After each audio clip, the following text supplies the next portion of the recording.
কান্ডারি, যিনি শফিউল মুজতামিন, যিনি ইমামুল মুরসালিন, একমাত্র সেই নবী একমাত্র সুপারিশ করতে পারবে। সুবহানাল্লাহ।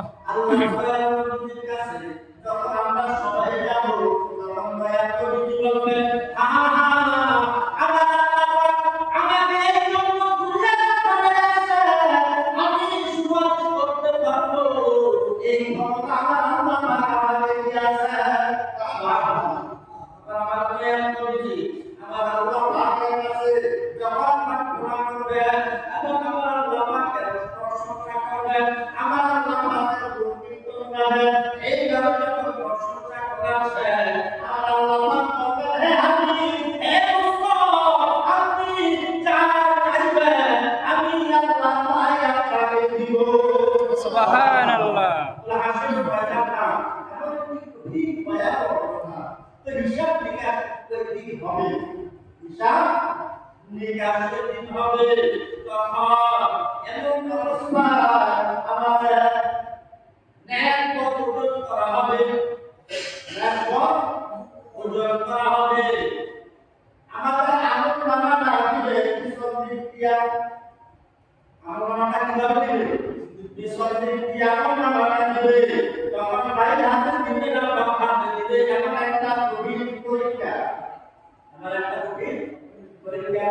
ভাই আমার আল্লাহ নবী সাল্লাল্লাহু আলাইহি ওয়াসাল্লাম মনের জন্য কাঁদতেছে, ও বাবারে, ও মনের জন্য আমার দয়াল নবী সুপারিশ করবে।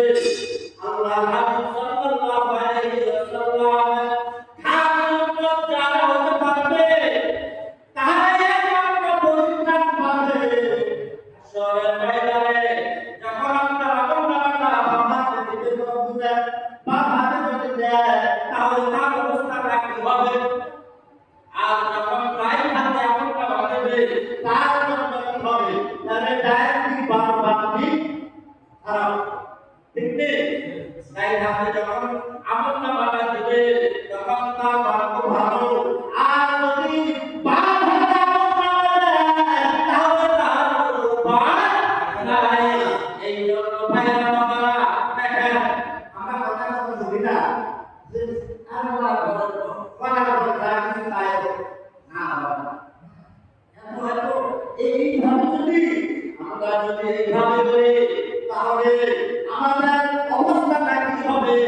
আমরা শুধু হাসরের ময়দানের অবস্থাটা এটুকু বলতে পারি, হাসরের ময়দান এমন অবস্থা হবে, সামান্য এই দুনিয়াতে রৌদ্র, এই দুনিয়াতে রৌদ্রের তাপ, এটা আমরা তেমন সহ্য করতে পারি না, কিন্তু সূর্য যখন মাথার উপরে থাকবে, তামার জমিন হবে, তখন নবী আমার বলেছে, যারা পাপ অনুসারে ওই মাথার মানুষগুলি কম্পন করতে করতে উঠাইতে থাকবে, আর তখন তাহার ধাম শরীর থেকে জমতে থাকবে, আর তার গামের মধ্যে তার যদি সে কাপড় পর্যন্ত, হাঁটু পর্যন্ত, পা পর্যন্ত, পা পর্যন্ত, বা সওয়া পর্যন্ত, বা কামা পর্যন্ত, এইভাবে তাহার যে যে কর্ম করেছে ওই কর্ম হিসাবে সে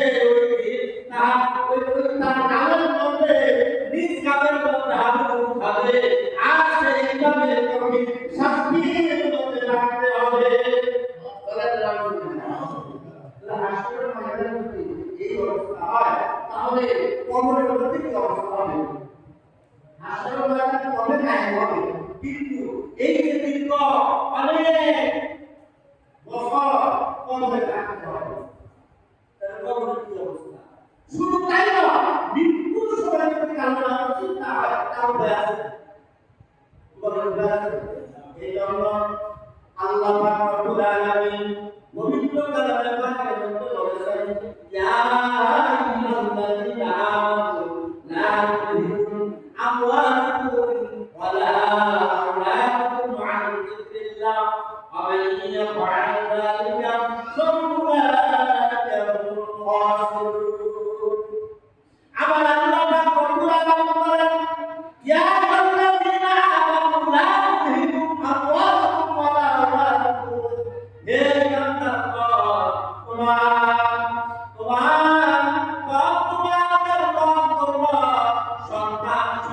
সন্ততি যেন আল্লাহর জিকির থেকে কামেল না থাকে। কবিরা আমার আল্লাহ পাক বলতেছেন, হে বান্দাগণ, তোমাদের দল হলো সন্তান সন্ততি, সন্তান সন্ততি আমার জিকির থেকে যেন কামেল না থাকে। কার জিকির? কার জিকির? এখন বলছেন দ্বন্দ্ব জিকির করে, যেটা দ্বন্দ্বের কথা বলছি। এবং সন্তান সন্ততি আমার কথা বলতে পারে। এখন দ্বন্দ্ব কি জিকির করে?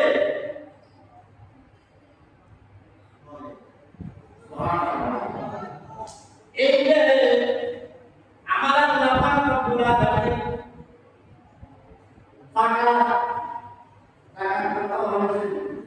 ইসলামের পাঁচটি স্তম্ভ, তার মধ্যে একটি হলো যাকাত। ইসলামের পাঁচটি স্তম্ভের মধ্যে একটি হলো যাকাত। এই যাকাতটা আপনার অর্থের মধ্যে, সম্পদের মধ্যে আসে। এক বছর পর্যন্ত এই আপনার অর্থ এবং তার মজুদ বিপদে বেড়ার ভাঙবে, ওইখান থেকে তারা টাকা দিতে হবে। এখন আমাদের মাঝে পরিপূর্ণভাবে টাকা আদায় করে না, আসলে আমাদের সমাজের মধ্যে বা দেখা যায় অনেকের মধ্যে অভাব পরিপূর্ণভাবে টাকা আদায় করে না। এবং আরেকটা সরকারের যা দেওয়া, সরকারের